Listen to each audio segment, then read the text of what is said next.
Hey guys, welcome back to the AD7LN radio room. Today's Elmer time will be about an antenna. I thought I'd run with what I was doing with the last video, just throwing out a homebrew do this kind of thing. Well, I've got another one for you. How about a homebrew antenna that'll get you around the world on an HF radio and inexpensively, which is sometimes the key word for ham radio operations. So anyway, this antenna I built and tested, and since I wrote it all out prior to making it, I thought I would just share it with you guys and, go with it. See if you like it, if you want to build it. Even if you're the type of person that wants to buy large Yagis for their tower and whatnot, it's still good to have this kind of antenna. Sometimes as a backup, you'll find that when noise is a big issue, that you can switch to the antenna that I'm going to show you here in a little bit, and your RF noise drops out the window and you can hear the station. So keep that in mind. Anyway, before I let you go into the antenna setup, let me see if we got some notes here. Yes, last video's thermal fan switch. Just so you know, if you are building that thermal fan switch, that the thermistor in that circuit is not to be on the board. The thermistor is supposed to be away from the board, attached to some sort of heat source. Whether it's touching the top of the heatsink of the transmit final, or anywhere on the heatsink of any kind of radio equipment, that anywhere where it produces heat, you want that thermistor to be touching. Not necessarily the whole electronic circuit board that you put together, but just that thermistor. So keep that in mind. And then of course the fan, you want the fan to mount somewhere where it can pull the heat, draw it away from the heat source. Okay, anyway. And YouTube radio pages, yes. Any of you radio operators out there, whether it's shortwave, scanner, ham radio, radio electronics, transistor radio, AM broadcast,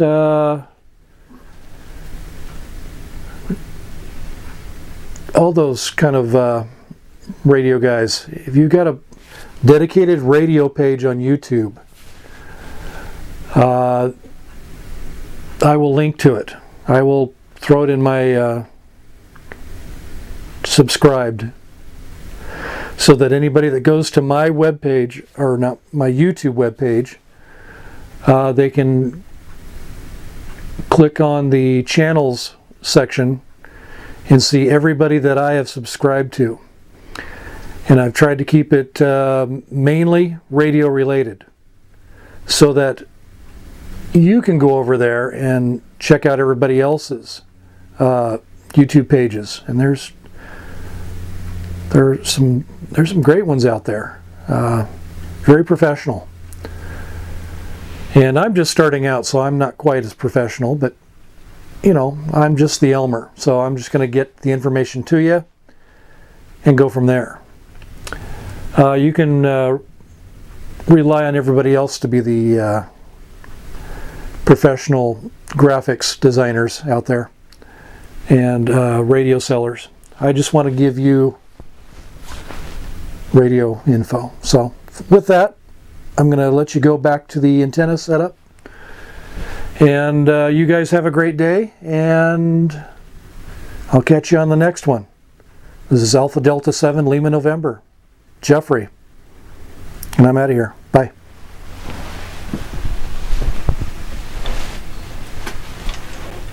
Alright guys, well, here's a scenario.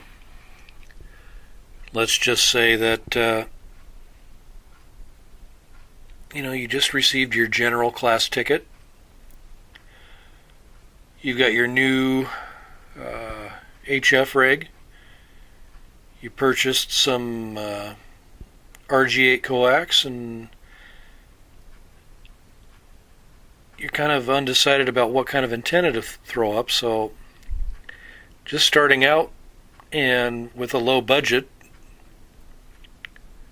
after spending all your money on coax and radio, you decide to throw up a dipole above the house, which is great. Dipoles work great. And here's a pictorial image representing a standard dipole without the coax attached. And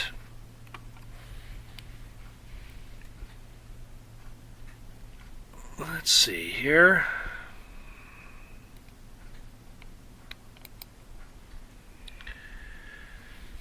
And of course, after looking through the study books,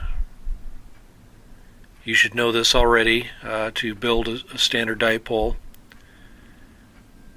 The mathematics involved for a half wave, it's 468 divided by the frequency gives you the full half wave length of the antenna in feet and inches. And then each side of the leg is a quarter wave for the dipole. So that's all well and good. Well, let's say we want to make this dipole for the 40 meter band. Well, that's fine. So we would figure out through the math, well, if I want to make the antenna at its lowest standing wave and most resonant at 7.2 megahertz, that makes the antenna 65 feet long, and each leg of the antenna would be 32.5 inch or 32.5 feet. Sorry. Yeah, so that's all well and good. You get the wire out, you make the antenna. It looks just like this representation here with the center insulator where you would connect the coax. You've got the two end insulators on the end. Everything's great. Now the antenna that I designed, I cheated and I used a pre-made center insulator with the two end insulators in a kit. Did not come with wire. But that doesn't mean you have to buy the centerpiece and the end insulators. It's you'll see in the ARRL antenna handbooks and everywhere on the net where you can just make your own center insulator with the PL or the SO239 connector and the end insulators out of plastic. Not a big deal. I was just cheating and was in a hurry, so I just bought the product. But what if here you've purchased that brand new radio, that brand new HF rig that has also 6 meter in it, and you don't want to be stuck on just one ham band on the 40 meter band. Now, what if you wanted to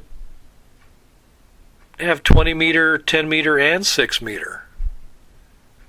Use a few more of those bands. Why wouldn't you want to? Well, could we figure out how to make this antenna do that with the original design for 40 meter? Well, the math shows what the length of the antenna wire would be for each side. For 14.2 megahertz, it would be 16.48 for the whole length. 16.48 for each side. 8.23 for each side for the 28.4 megahertz, and 4.67 feet for the 50.125 megahertz. But how would we combine all this? Well, actually, it's pretty easy. You just add the wires right on to the 40 meter antenna. Just make some spacers. And you're going to turn this antenna into what is known as a fan dipole. Simple as that. Here we have the plastic separators. The antenna that I created exactly like this. I just used some plastic dinner placemats, cut them up into strips, drilled small holes for the wire to fit through, and then voila. It became a great separator, and I could measure them at 3 to 5 inches apart so that the wires are equal in distance, and it looked really well. Here it's showing the length for each side of the antenna. 32.5 on both sides, 16.48 on both sides, 8.23 on both sides, and 4.67 on both sides. Really not a big issue. Once the separators are on all of the wires and you've pulled the antenna somewhat tight, you can glue these separators in place with just a little bit of outdoor multi-purpose glue. Won't harm the antenna wire whatsoever. It says here, cut wire radials slightly longer than needed for tuning after assembly. That's what I did, yes. You cut it just a tad long, and then you can just bend the wires back as you tune and wrap it upon itself. And then if it's time for the perfect tune, you got it where you want, you can just clip the excess off rather than having to bend it back upon itself. And just use some paracord for the end insulators to the tie-off points.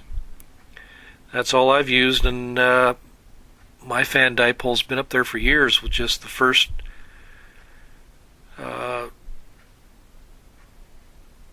paracord that I used.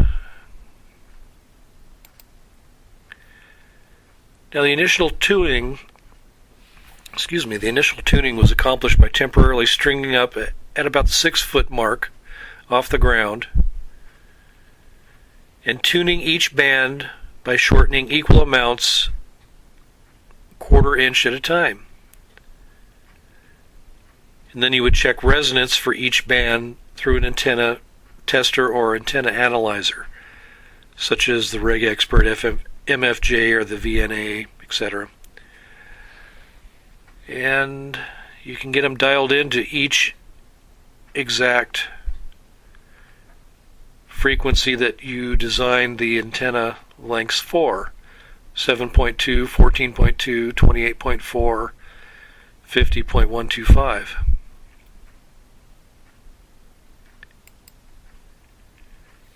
Once you have them all dialed in, just get that antenna up in the air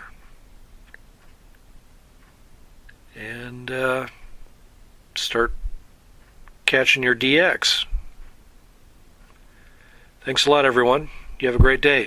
This is AD7LN